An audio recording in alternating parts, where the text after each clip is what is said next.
My name is Dr. Scott Roth, and I'm a non-invasive cardiologist, essentially an echo guy. I used to run the echo lab at LIJ in New York, and this company largely grew out of that clinical experience.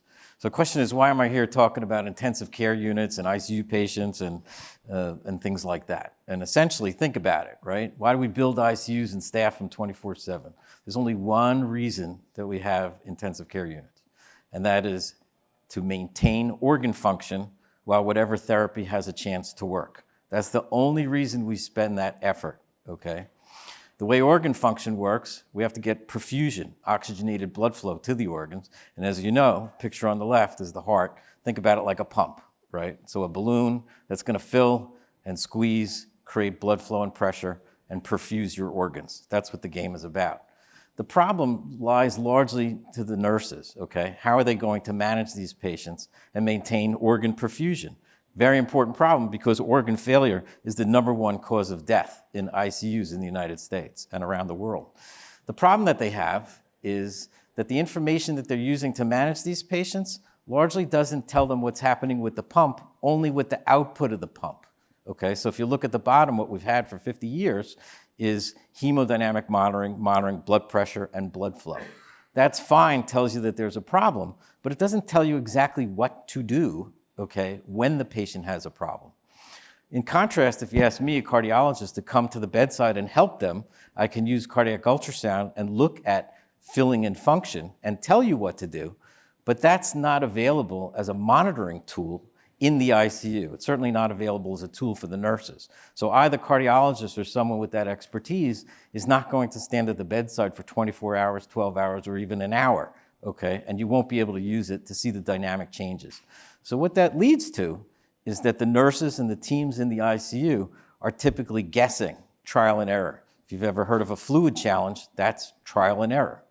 So what we did is we created essentially a new category using ultrasound, in particular transesophageal echo, as a monitoring tool in places like the ICU. Took a lot of technology to accomplish that, but it creates a new category that's, we think, over $1 billion category. So let me show you what that's about, okay? The product then consists of, focus on the first 3 components, right? There's a disposable probe. This is a transesophageal echo probe that's single use, FDA cleared to stay in for up to 72 hours. There's now a handheld ultrasound system that connects to, and the image is transmitted wirelessly to an iPad or a tablet. The next step is that we've created machine learning algorithms to automatically measure and help interpret the image for the nursing crowd to a large extent. So now when you put that all together as a package, what you have is TE monitoring for nurses to maintain organ function in the ICU. We already know that the probe works because we've seen that in over 20,000 patients, and it changes what they do easily 70% of the time. Crazy consistent. You can go into any ICU in the world and see this happen in real time. Give you a quick example. So here's a patient who came out of the non-cardiac OR, had sepsis, septic shock, ends up in the ICU, but still unstable, still hypotensive, given a lot of fluid, a lot of pressures. You look at the numbers, low blood pressure, low flow, but it doesn't tell you exactly what to do. Should I give more fluid? Should I do something else? In contrast, you put the probe in, you get an image, you're looking at a short axis or cross-sectional view of the main pumping chamber of the left ventricle, and what you see is that by both the picture and the numbers, that the left ventricle is actually filled appropriately, okay, so I don't need to give him any more fluids. But what you'll notice is that a young patient like this, who's dying from septic shock, should be squeezing every last drop of blood out of the ventricle with every beat. And he's clearly not, right? This is a weakened pump. So what they should do is completely change course. Back off, don't give more fluid, add an inotrope, make this pump stronger, okay? And they were able to wean him off pressors by the next morning. We think that this preload contractility will essentially become new vital signs in the ICU.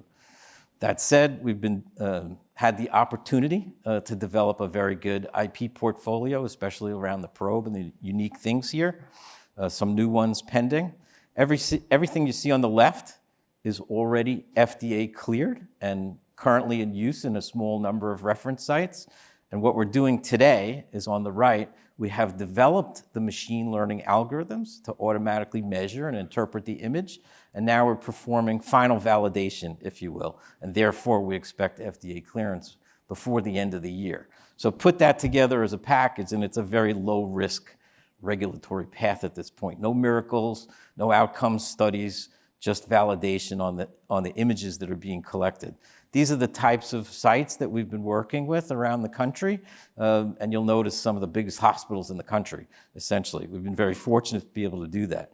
I also mentioned that we've seen the probe in over 20,000 patients, 0 complications. It's very small, thin, flexible, like an NG tube, okay, no issues.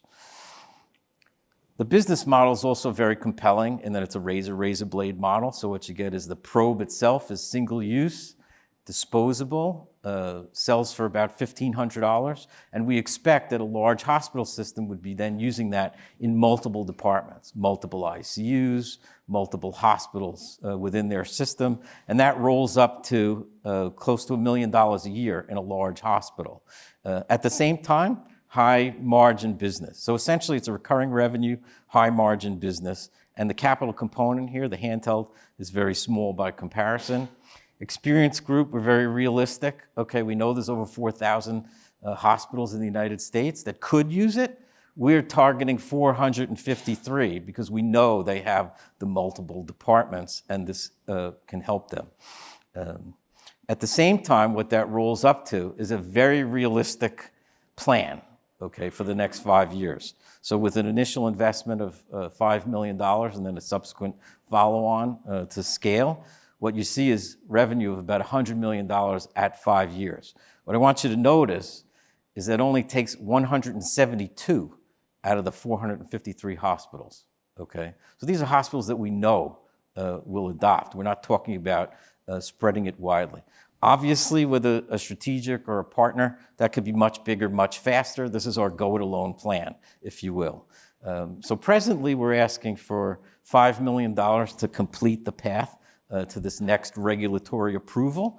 We're open, small company, and we're certainly open to different ways to accomplish that at the beginning. And like I said, we'd then be planning on an additional raise to really truly scale once the One-Touch Hemodynamic software is on the market for the nurses. And my 9 minutes is up, I think. So I'll stop there.